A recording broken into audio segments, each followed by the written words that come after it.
નમસ્કાર દર્શક મિત્રો, હોટલાઇન ન્યૂઝમાં આપનું સ્વાગત છે. સુંદરકાંડ અને મેનેજમેન્ટ.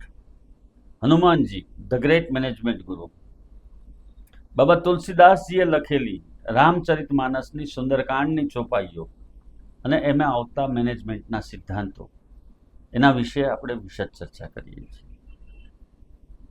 જે પ્રમાણે રામનું સૈન્ય લંકાના દરિયા કિનારા ઉપર સામે કિનારે આવીને પથરાવ અને તંબુઓ તાણીને બેઠું છે, અને સામે કિનારે લંકામાં રાવણના મહેલની અંદર અને સમગ્ર લંકા નગરીની અંદર ઉત્પાત મચેલો છે કે હવે યુદ્ધ નજીક આવી રહ્યું છે, રામ રાવણનું યુદ્ધ થશે. ત્યારે જે પ્રમાણેનું વર્ણન બાબાજીએ કર્યું છે એમાં પણ મેનેજમેન્ટના ચોક્કસ સિદ્ધાંતો આવી જાય છે. આવો આપણે વધુ ચોપાઈઓ જોઈએ અને મેનેજમેન્ટના સંદર્ભમાં એનો અર્થ સમજવાનો પ્રયત્ન કરીએ. અસમય સુના શ્રવણ દસ કંદર પદ્મો 18 જૂથપ બંદર નાથ કટક મહી સો કપી નાહી જો તુમ હી જીતેર ન માહી परम क्रोध मिज ही सब हाथा आय सुपे न देहि रघुनाथा सो सही सिंधु सहित जश ब्याला पूरही न तब भरी उधर विशाला मर्द गर्द मिल वही दस सीसा ए बचन कही सब कही कीसा गर्जति तर्ज ही सहज अशंका मानहु ग्रसन चाहत हहि लंका. એટલે કે 18 પદ્મ જેટલી રામજીની સેના છે અને એમાં અસંખ્ય યોદ્ધાઓ એવા છે કે જે તમને પણ મસળી શકે. રાવણના દૂતો રાવણને ચેતવણી આપે છે કે તમને રણમાં મસળી શકે એવા અસંખ્ય યોદ્ધાઓ રામની સેનામાં છે. આ પ્રમાણે જો જોઈએ તો રામજીના સૈન્યની અંદર હનુમાનજી એ તો ખૂબ નાના યોદ્ધા ગણી શકાય, એટલા મોટા મોટા યોદ્ધાઓ આ લોકોની પાસે છે અને 18 પદ્મ સેના છે.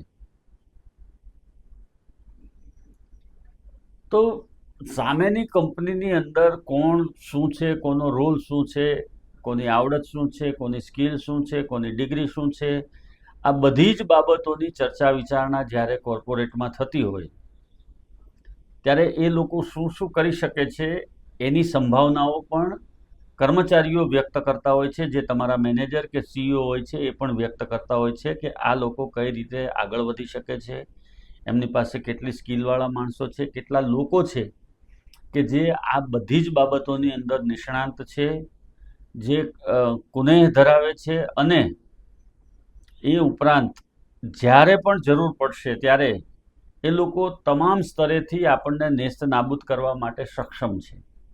એટલી તાકાત એ લોકો ધરાવે છે. એમની બુદ્ધિમત્તા, એમની આવડત, એમની કાર્યશૈલી કે એમની ડિગ્રી, એના વિશે કોઈ શંકા થઈ શકે એવું છે જ નહીં. અને આ લોકો જ્યારે એક વખત મેદાનમાં ઉતરશે, ખુલીને આપણી સામે આવશે, ત્યારે આપણે એમનો સામનો કઈ રીતે કરવું એની વ્યૂહરચના હવે બનાવવી પડશે.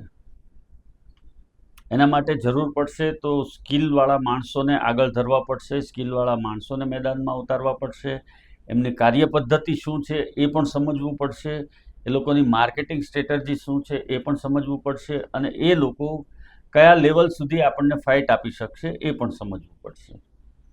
તમામ બાબતોનો અભ્યાસ કર્યા પછી જ એમની સામે મેદાનમાં ઉતરવાનું છે.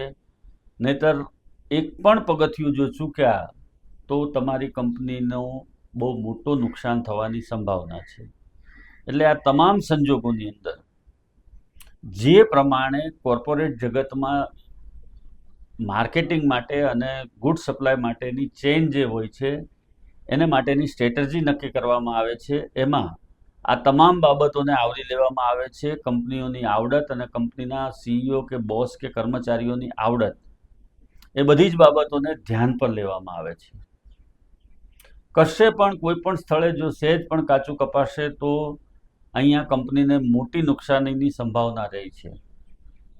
ઘણી વખત આપણે જોયું છે કે એક સામાન્ય નિર્ણયથી અથવા તો એક સામાન્ય નિવેદનથી કંપનીના શેર કડકડાટ તૂટી જતા હોય છે અને નીચે ગગડી જતા હોય છે એના ભાવ.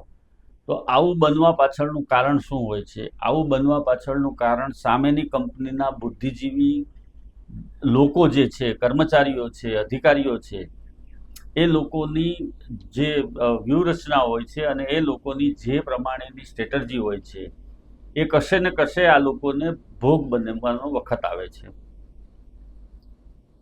એટલે સામેની કંપનીના કર્મચારીઓની સ્કિલ અને આવડત ઉપર પણ ફોકસ રાખવાનું છે અને એનો અંદાજ પણ રાખવાનો છે.